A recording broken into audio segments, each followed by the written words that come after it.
Typically, it's for supervisors. Any conversations, any standards of conduct, any behaviors, attendance issues, whenever an employee is starting to go off the tracks a little bit and the manager or supervisor sits down with them and says, hey, I've noticed that you've been behaving like this, or we're having a pattern of attendance. Those types of things are really good to document and keep in the file, so that way if you do need to go down the course of disciplinary action or further counseling, you'll have that to retain.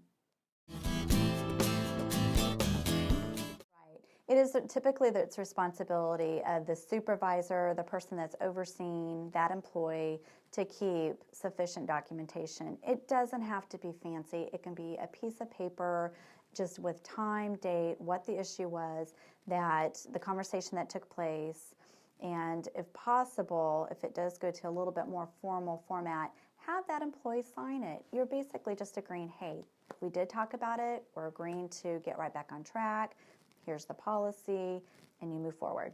As a manager or supervisor, you would never want to put what you think is the reason for the person behaving or why they are having attendance issues. Let that employee spell that out. You can ask the questions, but never assume you know what it is already.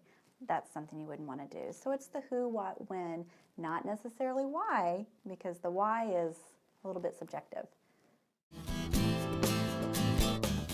From an employer's standpoint, it's proof, that a conversation occurred, when, where, why, with who was involved, observed.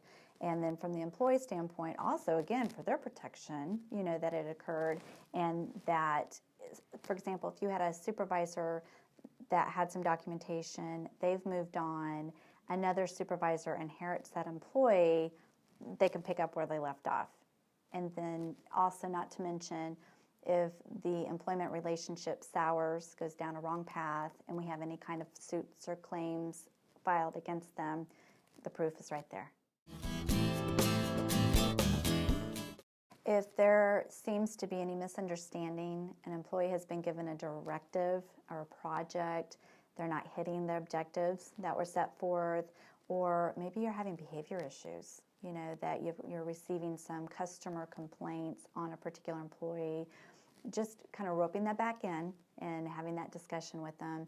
Attendance is a big one too, obviously. If you're having any patterns of somebody's calling in on payday Friday or Monday following a long weekend, it's always best to have that documentation.